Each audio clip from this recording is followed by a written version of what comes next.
A couple of things that I'm liking about his whew, I'm gonna have to not say that first name. Ha! A couple of things that I am enjoying about. I don't know how secret it is, so I'm just gonna. I mean, I don't know how much of a secret it is. So I'm gonna act like it's a good secret.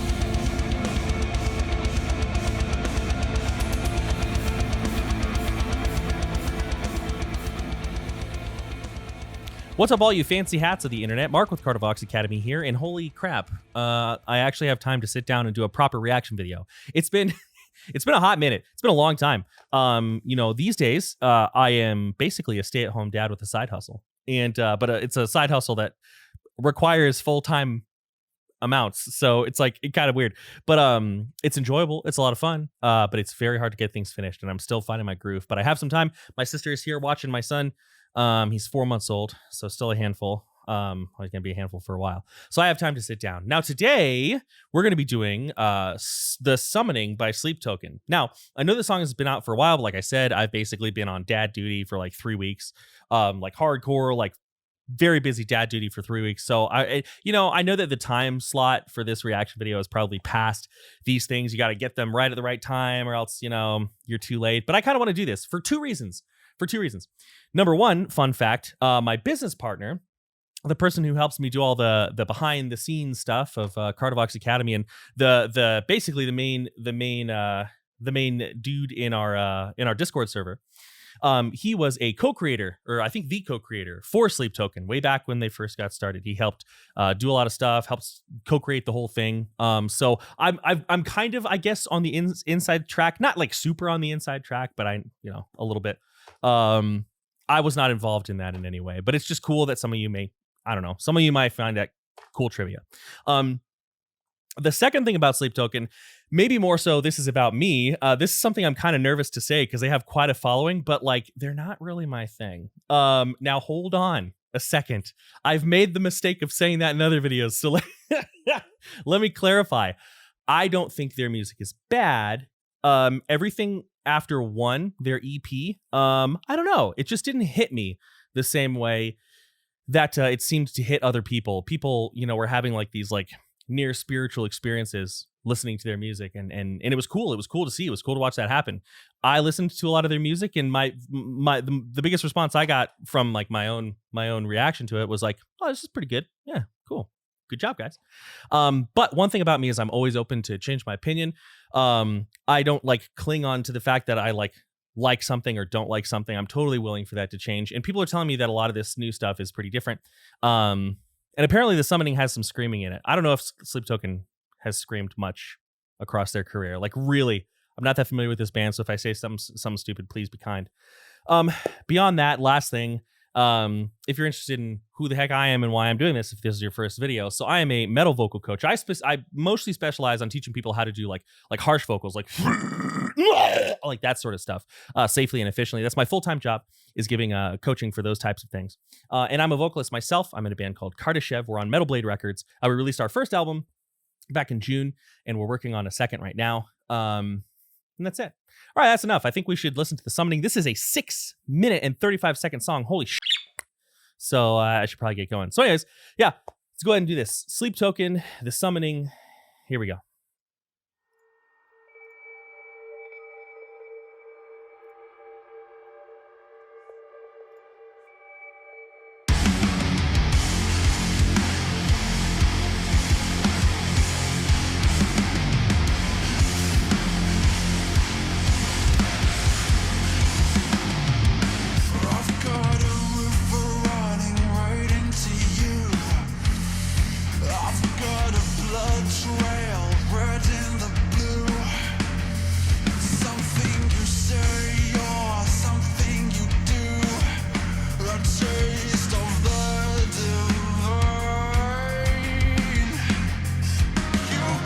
Okay, that's kind of cool. Now, if you're new to this channel, I pause and talk about the music partway through. So if you don't like it, hit that back button, because this won't. I'm just telling you right now, this will not be the channel for you. Respectfully, it just won't be. So a couple of cool things here. Now, even though I predominantly give harsh vocal lessons, I am a singer myself, and I know a bit about how that works. A couple of things that I'm liking about his. I'm gonna have to not say that first name. a couple of things that I am enjoying about. I don't know how secret it is, so I'm just gonna. I mean, I don't know how much of a secret it is. So I'm gonna act like it's a bit secret. I'm enjoying about his voice is I'm enjoying the very dark, warm tone through the grit teeth. That's very cool. Normally, I think excessive breathing in singing can be very, very tiresome and a little bit annoying. However, right here, it's actually kind of cool. The breathing in through those very, very closed grit teeth and singing through those grit teeth, that can actually be kind of hard to do for some people. Because when our mouth is closed, it changes the air turbulence. It changes the way that vowels are going to feel. And so to new singers, we always talk about opening the mouth, open the mouth, open the mouth. But for experienced singers, for people, or, even maybe intermediate singers, it becomes easier once you figure out how this whole system works, how your breath support interacts with the shape of your vocal tract, right? It becomes a little bit easier to bend the rules and try different mouth shapes and try different things, which is really important and fun to do. Anyways, I just wanted to throw that in there. I'm going to keep my commentary short at the beginning of the video. But yeah, so far, cool. I like the riff. I like the opening. It's good stuff. Let's keep going.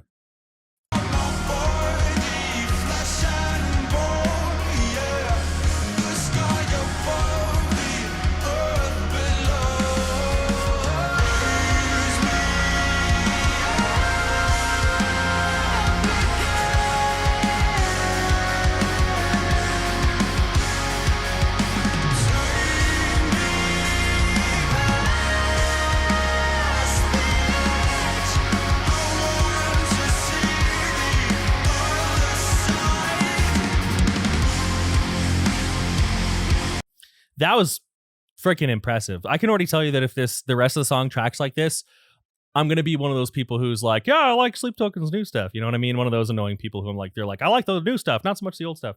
I'm sorry. That's just how it's going to be. But this song is very, very cool so far. Again, I'm going to keep my commentary short, but I'm going to do two things. The first is his slide up to that like really heady mix that he had. I don't have like perfect pitch by ear. Like I can't hear a note and be like, oh, that's a, C#4. It's just not an ability I have. But he was definitely chilling way up there. D#, maybe. You know what? Let's pause the video and let's find out because it'll be fun to talk about. Anyways, okay, yeah. So it was. I went and keyed it out on the piano. That slide up to that D#5 was smooth, and 5 or 4. Yeah, 5. That slide up to the D#5 was very, very smooth. And for a lot of people, one thing that they have issues with is not even just singing high notes, but transitioning from the chest to the head, sliding up into a head voice, a mix, falsetto, whatever. A lot of that is going to be relaxation, right? Relaxation in the throat and understanding how your breath is going to interact with the shape of your vocal cords. Because the fact of the matter is, the shape and the way that the vocal cords interact in our chest voice, in our head voice, in these different registers, it's not the same, right? They change their shape. And so we don't want to just shove air at them all the way through. We also don't want to just smash them closed all the way through, right? I'm not going to get too deep into it because, again, my thing is mostly harsh vocals.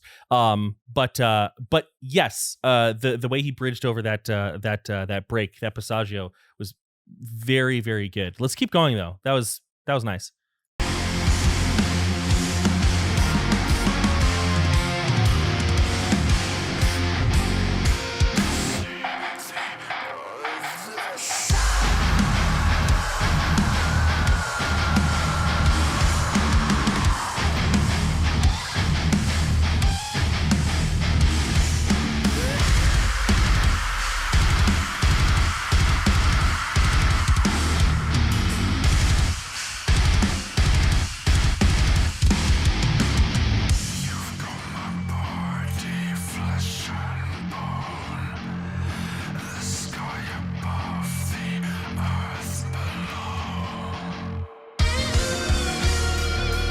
Okay, we're going to go back and we're going to listen to that transition. I didn't know if he was going to scream more. Okay, so again, like since Sleep Token was never like my a band I was like in love with, I didn't like explore a lot of their discography. I'm very much like that. If I don't like one or two songs, I kind of leave it there.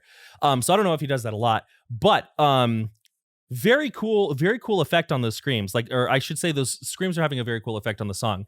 There are a couple layers going on. They're pushed pretty far back. There's a lot of reverb on them. So it would be hard for me to tell exactly precisely, false chord, fry, hybrid, something in between, right? What I want to focus on instead is I want to focus on the parallel between the way that he reached that D#5. Because honestly, this is more interesting, right? I could be like, I don't know. I get a little bit bored with like false chord, fry.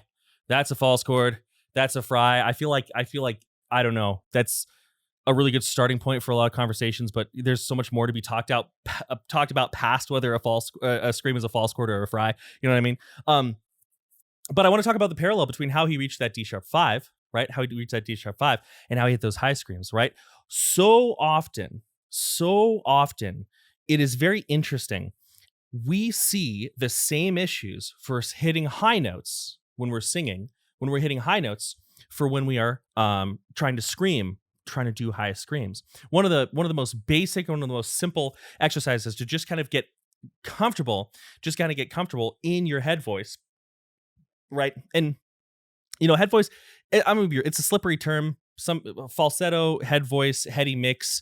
These terms can be used kind of interchangeably, and you can watch 5 different channels and they're all kind of saying something different. So I'm just going to say head voice as an umbrella term right now. Just be aware of that, right? But one really simple way to kind of just get into our head voice is to do those sirens, right? I didn't make this up. This has been around forever. But like, ooh, ooh, ooh, ooh, right? We can do stuff like that. We can do some very similar things with our screams. And it's so interesting because even though the majority of the distortion, if not all of the distortion, depending on the scream type that we're doing, even though the vast majority of it does not come from our vocal cords, right? It comes from supraglottal tissues above. Even when we're doing fry screams, right, where our vocal cords are together, we're still getting a lot of distortion from the tissues above, right? We're still getting a lot of distortion from the tissues above. So even though we wouldn't have to really bear down and squeeze, we often do. Oh, okay. So anyways, if I do like this siren here, ooh, what if I did that with a scream, right? Right? We can approach those screams in the same way. Now, a lot of this, I got really sidetracked by that notification. My apologies. Oh, yes. So oftentimes our feeling is that we have to really bear down on the throat. And that's something that I run into a lot with harsh vocal students or the occasional clean singing student that I take, right? Is that, to get such an aggressive sound, we probably have to be aggressive, right? But if I take that high scream, which sounds pretty similar to what he did here, right? And I relax that I let that distortion fall away, you're going to feel like you're going to hear what sounds almost like a cat hiss almost, right?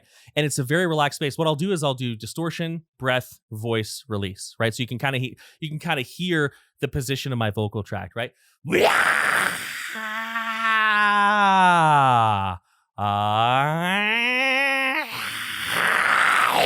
Right? Now, this is where talking about false chord or fry is kind of valuable. To get to that, it's good to learn a foundational, one or the other, right? But yeah, I'm not surprised that somebody who has such an easy, buttery, comfortable sounding D sharp 5 also has a really comfortable sounding high scream. It also sounded like there was a whistle back there. The whistle scream, I don't know if he was doing just like a really, really high note layered in, or that was like an actual like whistle, like fry tone that we hear up at the top. I don't know if maybe he'll do it again, but yeah, very interesting, very cool. Good place for it in the music. Let's go back a little bit because I kind of want to hear this transition. Also, I don't know what like is up with like this sort of steampunky Dark Souls boss, but I like it. Let's go.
That was nuts. That was nuts. Like, this just quite honestly, that was very impressive. I love how much weight he's adding to his singing voice. And this is another space where oftentimes we'll feel like we have to squeeze the voice. We have to squeeze the throat, right? Almost never do you need to do that. Almost never are you going to need to put excess pressure on your actual vocal folds in order to make a lot of these sounds. So much of our voice comes from accessing resonance space, and we can feel resonance actually really easily. So one exercise that we can do to just sort of feel resonance roll around in our head is we can put our lips together, drop our jaw like we've got a mouthful of water, like I drink some water, right? Mm, mm, mm. Now I know a lot of people I know somebody might be like, "You didn't actually drink any water." No, I did not. But I've got my jaw dropped. Right? And I'm just gonna go like and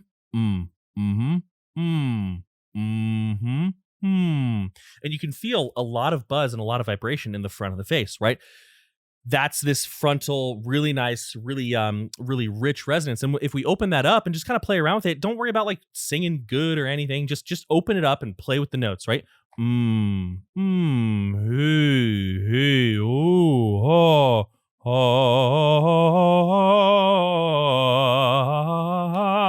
right? You'll start to have a very rich sound. It may not be exactly the sound that you're looking for, but don't worry about starting where you want to end up, right? But you'll notice you have kind of a rich tone without really having to work at it, right? Another thing that he's doing really well, that I like in the song, is he's saving the really high, the really bright spaces for very big moments, right? He's not just constantly belting. He's not just constantly, which, like, listen, constant belting can be very, very cool. There's nothing wrong with that. But for the sake of the song, something like dynamic like this, I really like how he's holding his voice in his comfort zone, right? He's staying in the chest a lot for this song. He's really existing in that chest voice space a lot. And then he'll lift up as the song requires it up into that crazy high mixed voice space. Listen, sometimes I show examples of what the vocalist is doing. But that space, that's to do that, I really got to warm up into it. So there's no way I'm just going to, my highest that I can comfortably control is an F#5, but that's after like a good amount of warming up, making sure I got a lot of good sleep, not drinking any coffee, being very well hydrated. So I'm not gonna torture all of you by making you listen to me try to hit that note raw dog like cold turkey right now. Let's keep going though, because this is a long freaking song, so I'm sure there's a lot more to talk about. Scream came in again. Oh yeah, this is the last thing I wanted to say. I'm sorry. I don't know if he did this on purpose, but that scream came right after those really beautiful like head voice notes, those really beautiful notes. Smart move for live performance, right? Because he, it sounds like he did it on purpose, right? I imagine he was thinking about this. I'm just guessing though. But live, it would be very easy as long as you've got control over both to slide from that to the scream. Transitioning from singing to screaming is its own thing. It's whole tech, a whole, you could have a whole like e-course on that alone, right? There's an idea. But one of the smartest things you can do is understand where your voice is when you scream and write your songs to lead into that, right? So if I want to do like a guttural, if I want to drop into a guttural, like a yeah, hey yeah, oh, my voice, it exists right here, oh yeah. Hey yeah, hey yeah, right? And because I'm not trying to go from like an F#5 down to a guttural, it's going to be a little bit easier. And then if I wanted to do stuff like that, I would save it for very key moments. But anyway, let's keep going.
would be lying if I told you that I didn't wish that I could be your man.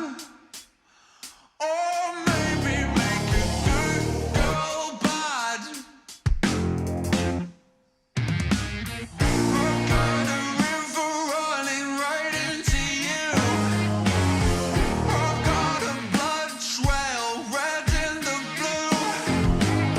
Something you say or something you do. The taste of the divine. You got my body, flesh and bone. The sky above, the earth below. Nothing to say and nowhere to go. The taste of the divine.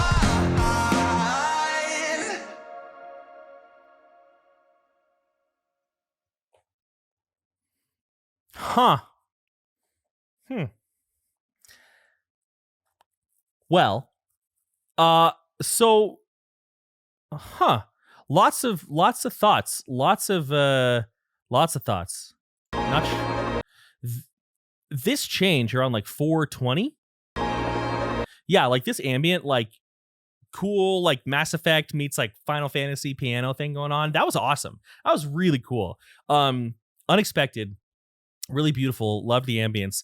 The change at the end, I haven't watched. Listen, okay, having been in this reaction game for a little while, just watch. I'm going to be totally wrong. But I haven't been in the reaction game pretty long. I'm going to guess that that's like the big part.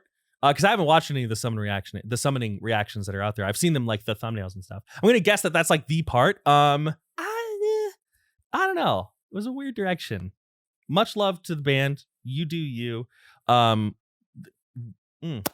Singer's voice was gorgeous, and I'm gonna focus mostly on that because that's what we do here on this channel. We focus mostly on technique, but yeah, I will say I liked this song a lot better than like some of the stuff in like the middle of their career. I would say overall this is probably one of my favorite songs of theirs, even though it's like not really like my favorite thing. Let's go to the end though, because I want to talk about the tone of his voice, and I want to talk about kind of finding your own voice a little bit. So I'm gonna go here. I think it was right here. Yeah, like that piano. It reminds me of like Final Fantasy, very much in like the Final Fantasy 10 through Final Fantasy like 13 portion of anyways.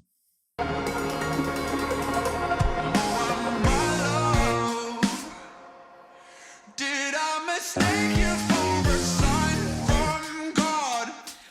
Like it's a cool section. It's just I don't know. Like I feel, you know what it feels like? I feel like I went to grab a drink of water, and it was actually Sprite. And I like Sprite and I like water, but because my brain just wasn't ready for it, I just have this moment of like dissonance.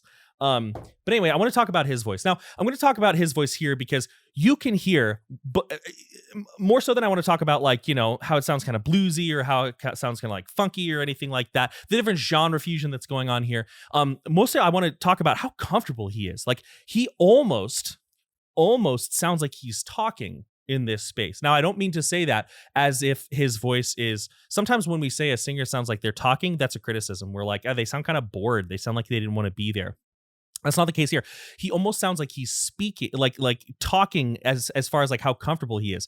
And so I want to use this as a starting point to talk about finding your own voice, right? Like a little springboard there.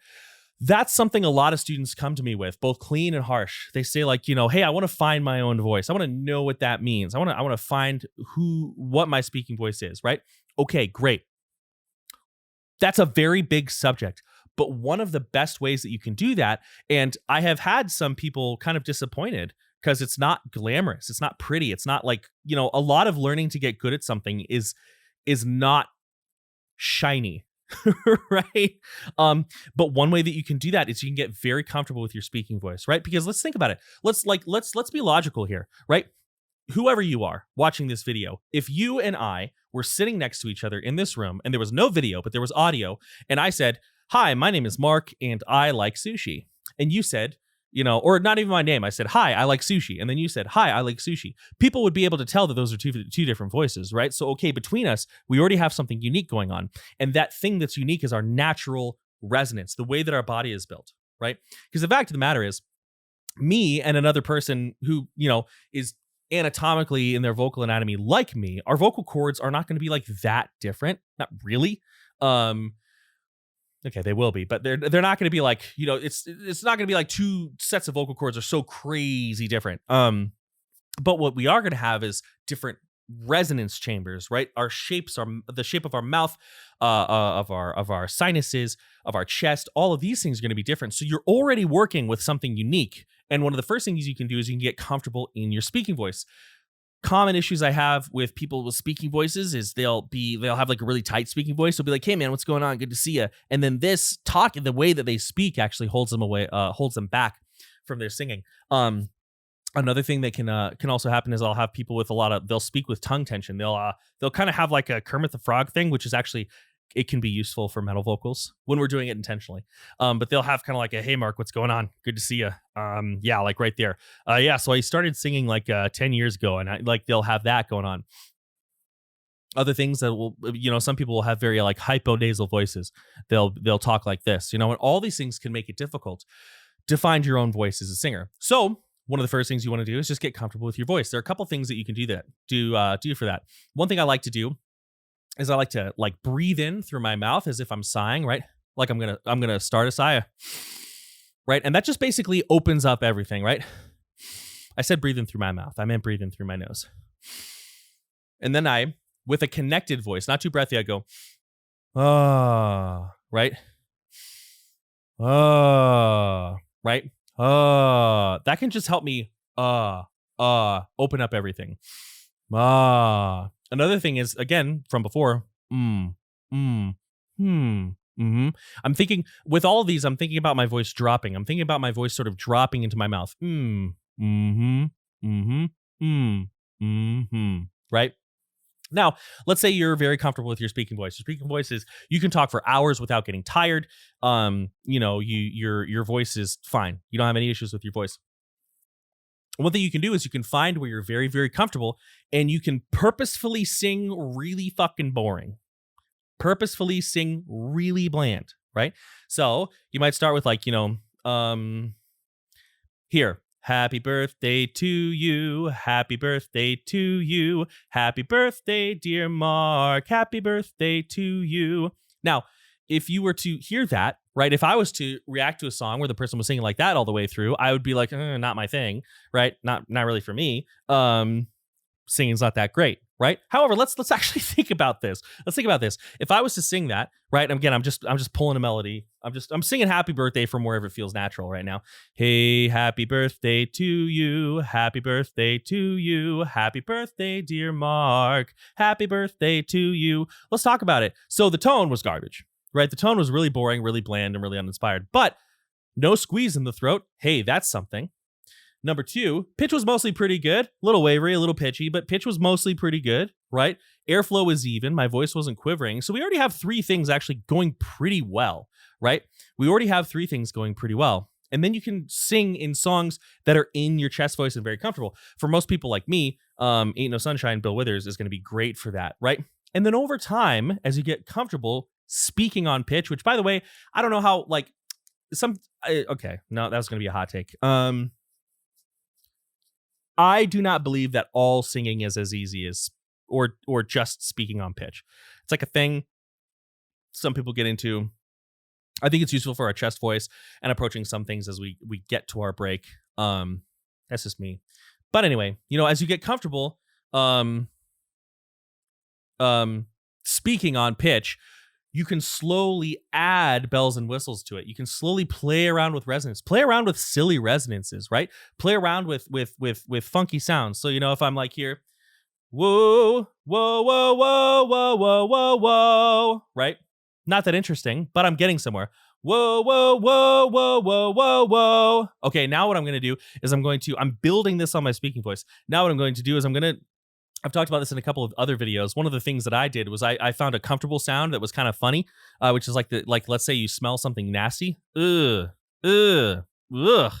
Ugh. Ugh. It's like buzzy in the front of my face. Ugh. Whoa, whoa, whoa, whoa, whoa, whoa, whoa. Ugh, that's smelly. That's disgusting. Whoa, whoa, whoa, whoa, whoa, whoa, whoa. Whoa, whoa, whoa, whoa, whoa. Right. Okay, so now you're starting to get something, right? You've built on your speaking voice. The way that you talk, which is already unique, is the foundation of your voice, right? Then you learn to just speak on pitch, right? Just speak on pitch, nice and slow. You can even say phrases like, I want to go to the store. Even that, even though it's not very musical, right? You're being slow. Anytime you talk, you're talking on a pitch, right? Then you can take that, play with different, shift your resonance forward, shift your resonance back. Whoa, whoa, whoa, whoa, whoa, hey. Oh, what if I did this like I was calling out to somebody? Hey, hey, whoa, yo, whoa, yeah, yeah. Right? And okay, so cool. Now your voice is starting to sound unique, powerful. You can actually use it to sing. You can have a good time. That was kind of long-winded, but it was at the end of the video. So there you go. I want to listen to this outro again to see if it changes my mind. Or are you really here to cut me off? Or maybe just to turn me on? 'Cause these days I would be lying if I told you that I didn't wish that I could be your man. Or maybe make a good girl bad. I've got a river running right into you. I've got a blood trail red in the blue. Something you say or something you do. The taste of the divine. You got my body, flesh and bone. The sky above, the earth below. Nothing to say and nowhere to go. A taste of the divine.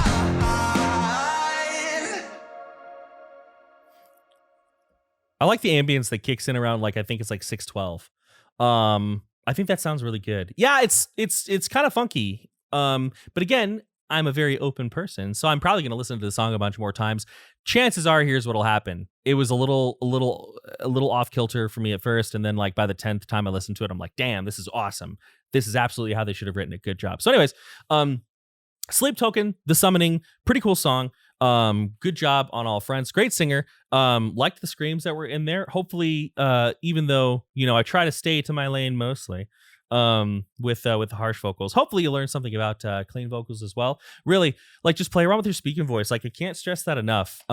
So often people think that their singing voice is this weird alien thing that they have to like draw a sigil on the ground and like summon from the depths and, you know, roll a sanity check to make sure that they can handle the arcane nature of it all. When in actuality, that's just so not the case. You use your speaking voice every day, right? If you can make funny voices, like you can play with timbre and resonance. If you can, you know, speak for long periods of time, you can probably handle some pretty decent breath control, right? If you're a very animated speaker, like, dude, the other day I was at the store and I totally saw this guy and he was like pooping on the floor, right? If you can do that, you probably actually have more of a singing range than you think, even though like that's not a ton, it's something, right? And you can just play with your voice. You can just hang out. Hey, whoa, whoa, yeah, oh yeah, yeah, and you can just kind of play around with it and have fun. But anyways, that's all I got for you. If you're interested in what we do, check out Patreon for access to the Discord server. Like, share, subscribe. I don't know. I'm exhausted. I forgot all the stuff I usually say at the end. But thank you all for watching. And as always, many thanks. Much love. I'm out.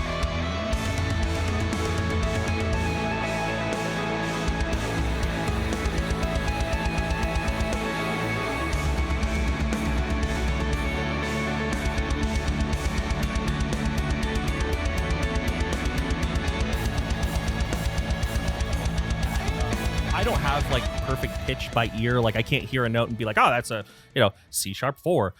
It's just not an ability I have. But he was definitely chilling way up there. D#, maybe. You know what? Let's pause the video and let's find out because it'll be fun to talk about. Let's see. Bum, ba, bum, bum.